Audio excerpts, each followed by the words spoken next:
Good afternoon, students. Today we are completing our chapter number 12 of history. We are starting from new learning. The spread of new learning and spirit of inquiry was developed by Renaissance scholars. जो new learning थी और spirit of inquiry थी वो develop की गई थी किसके द्वारा? रेनेसेंस के जो स्कॉलर्स आए थे उनके द्वारा.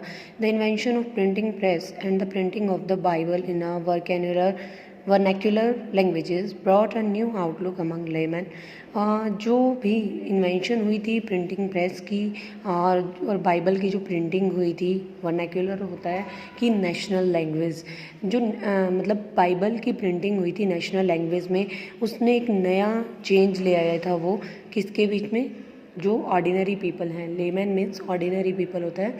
तो वो जितने भी ऑर्डिनरी पीपल थे, साधारण लोग थे, उनके अंदर बहुत ज़्यादा चेंज आ गया था जब बाइबल को नेशनल लैंग्वेज में प्रिंट किया गया था. The renaissance encourage spirit of inquiry. Renaissance ने स्पिरिट ऑफ इंक्वायरी को जो है इनकरेज किया. डेवलप्ड क्रिटिकल एटीट्यूड को भी डेवलप किया. And broaden the mental outlook of man. And जो आदमी की जो मेंटल आउटलुक थी उसको भी बहुत ज़्यादा ब्रॉड कर दिया था. People then began to question everything including the authority of the pope. लोगों ने जो है क्वेश्चनिंग करना स्टार्ट कर दिया था. पॉप की अथॉरिटी से रिलेटेड जो है क्वेश्चनिंग उन्होंने पूछना शुरू कर दिया था. पहले क्या हुआ करता था कि जो लोग हैं वो अपने व्यूज़ एक्सप्रेस नहीं करते थे. But after the renaissance and after the reformation process क्या हुआ कि लोग अपने अपने व्यूज़ देने लगे थे और क्वेश्चनिंग करने लगे थे. दे क्रिटिसाइज द चर्च प्रैक्टिसेस. और उन्होंने चर्च की जो वहाँ पर प्रैक्टिसेस चलती थी, प्रथाएं चली हुई थी, रिचुअल्स थे जो, and the life style of the some of the clergy man. और जो क्लर्जी मैन के यानी कि प्रीस्ट जो वहाँ के हुआ करते थे, उनके जो लाइफ स्टाइल था उनका बहुत ज़्यादा उनको क्रिटिसाइज़ किया था लोगों ने. New learning led to a secular outlook among people. जो न्यू लर्निंग थी उनसे क्या हुआ, वो एक धर्मनिरपेक्ष यानी सेक्युलर होता है कि धर्मनिरपेक्ष आउटलुक लाई थी लोगों के बीच में. इस सबको इक्वल माना जाने लगा था. Next, nobles and the merchants were jealous of wealth of church. जो नोबल्स थे, नोबल्स होता है कि रिच पीपल और मर्चेंट्स जो थे वो चर्च की वेल्थ यानी जो उनके पास पैसा था उससे बहुत ज़्यादा जेलस होते थे. And the common man in Europe looked upon the church taxes with contempt. और जो कॉमन मैन थे यूरोप के, वो क्या करते थे, चर्च के जो टैक्सेस थे उनकी उन्होंने बहुत ज़्यादा कंटेम्प्ट होता है कि किसी की मतलब बुराई करना, ठीक है, निंदा करने लगे थे, उसको क्रिटिसाइज करने लगे थे. The changing attitude of people towards the church led to the growth of secular ideas. और जो एटीट्यूड लोगों का चेंज हो गया था चर्च के लिए, तो उस चीज़ ने क्या किया, सेक्युलर आइडियाज़ को बहुत ज़्यादा डेवलप किया था. Next, Martin Luther's contribution. In 16th century, Martin Luther, a German clergyman and a professor of theology at the University of Wittenberg, openly criticized papacy. 16th century में मार्टिन लूथर जो एक German priest थे और professor थे theology के Wittenberg की university में, उन्होंने क्या किया, पेपेसी यानी जो पॉप्स की जो रिचुअल्स थे और जो उन्होंने वहाँ पर प्रैक्टिसेस चलाई हुई थी उनको बहुत ज़्यादा क्रिटिसाइज़ किया था. He accused the church for the sale of indulgence in 1517. और ही एक्यूज्ड, उन्होंने अपराधी ठहराया था चर्च को. किसके लिए एक्यूज होता है कि क्रिमिनल प्रूव करना, ठीक है.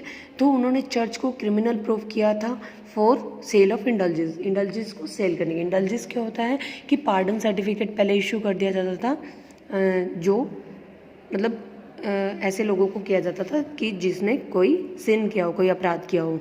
इन 1517 Luther wrote 95 thesis and statement dealing with the differences between the beliefs and practices of the church. Luther ने इन 1517 में 95 थीसिस स्टेटमेंट्स लिखी थी, ठीक है. तो वो किससे रिलेटेड थी, उसके अंदर शो किया था difference between the beliefs and practices of the church. जितने भी चर्च थे उनके जो बिलीव्स थे और प्रैक्टिसेस थे उसके अंदर डिफरेंस करते हुए जो है कुछ थे 95 थीसिस यानी स्टेटमेंट्स लिखी थी. और उनको क्या किया था, nailed them on the church door eight Wittenberg. और विटनबर्ग के चर्च के डोर पर उसे जो है फैशन मतलब क्या कर नेल्ड होता है कि वहाँ पर लगा दिया था. Earlier in 1512 he undertook a pilgrimage to Rome. और 1512 की स्टार्टिंग में उन्होंने क्या किया, रोम के एक पिलग्रिमेज की यात्रा की थी. उन्होंने अपने अंडर ले लिया था।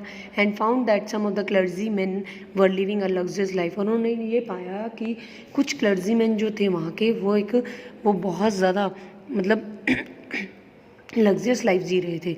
This made him a strong opponent of church, और इस चीज़ ने उनको चर्च के खिलाफ खड़ा कर दिया था। The holy Roman emperor Charles V upon request by the pope asked Luther to defend his case before a grand diet.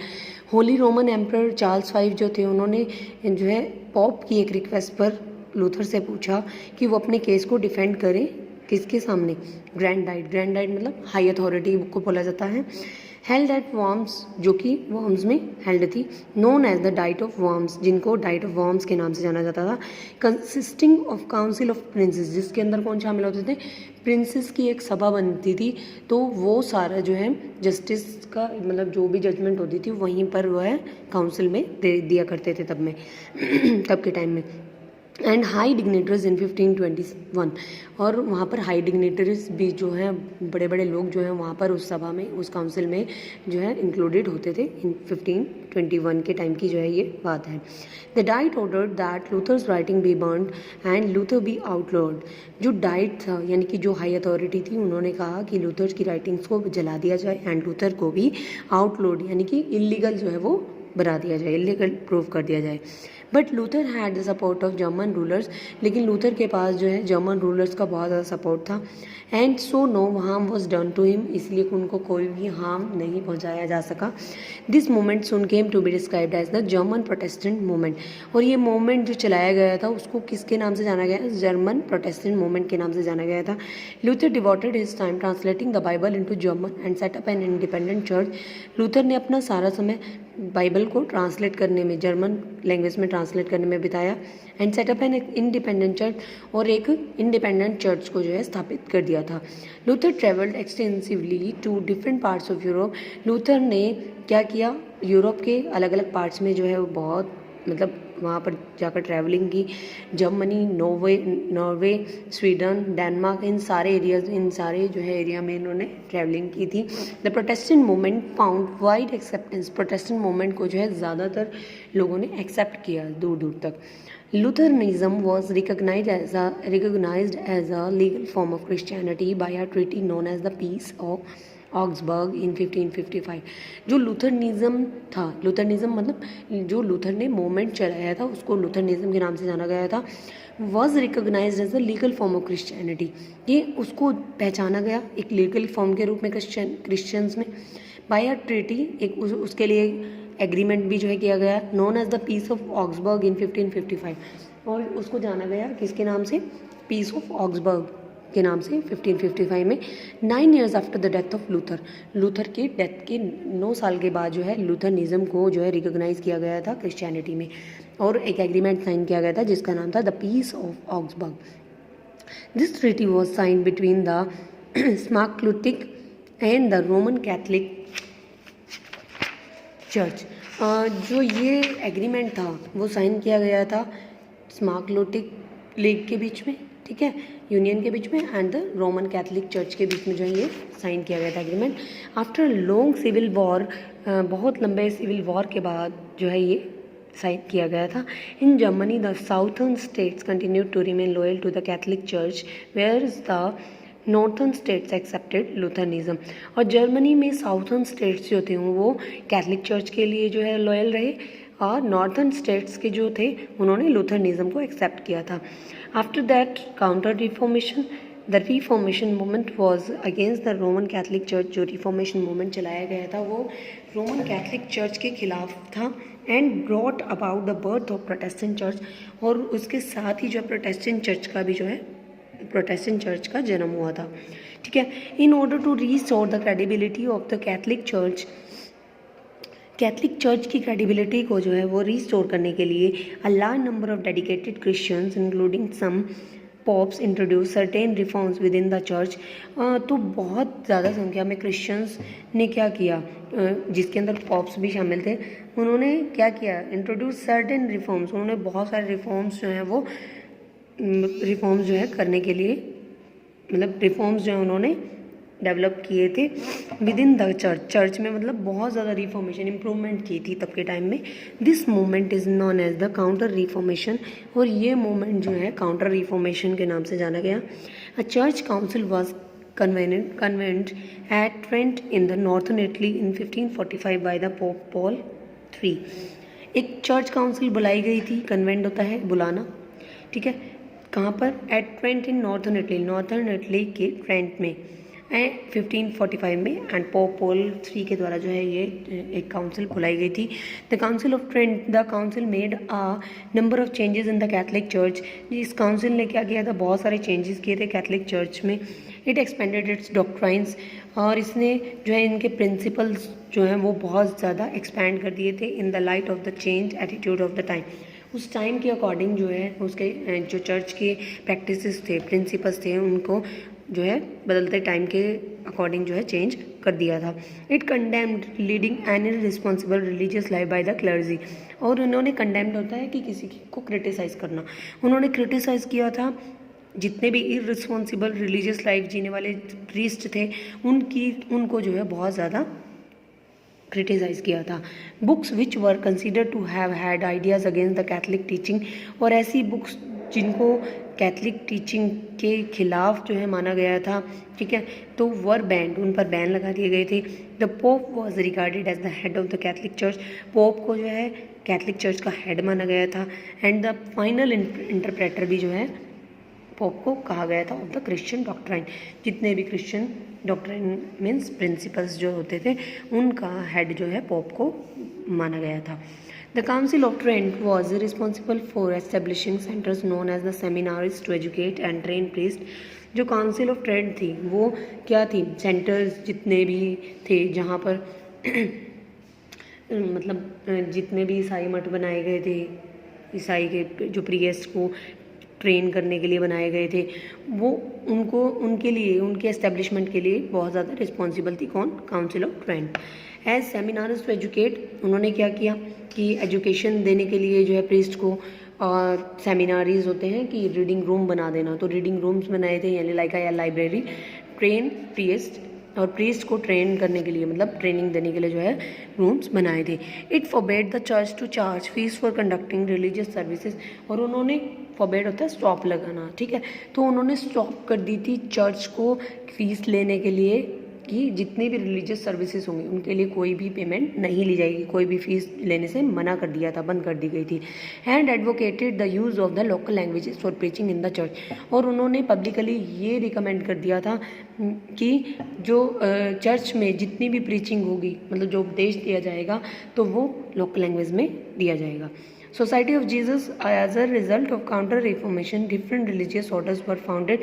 Counter reformation के साथ साथ बहुत सारे जो है रिलीजियस ऑर्डर्स जो हैं वो स्थापित किए गए थे।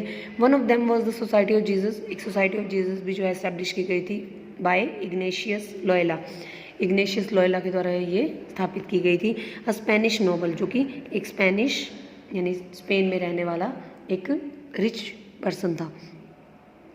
Next we have he studied theology in the Sorbonne university, इन्होंने थियोलॉजी जो है सरबॉन यूनिवर्सिटी में स्टडी किया था।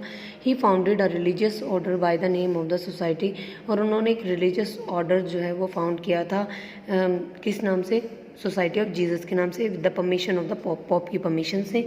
इट स्पीडली गेन्ड रिकग्निशन, और इसने जल्दी ही पहचान प्राप्त कर ली थी। And was successful in winning back more adherent Europe, India, China, Africa and America, और इसने जल्दी ही रिकॉग्निशन पा ली थी और ये सक्सेसफुल हो गई थी क्या होने के लिए, और इसको क्या बैक मोर सपोर्टर्स, यानी एडरेंट्स होते हैं सपोर्टर्स, तो इन्होंने बहुत सारे सपोर्टर्स पा लिए थे यूरोप में भी, इंडिया में, चाइना में, अफ्रीका में, अमेरिका में भी।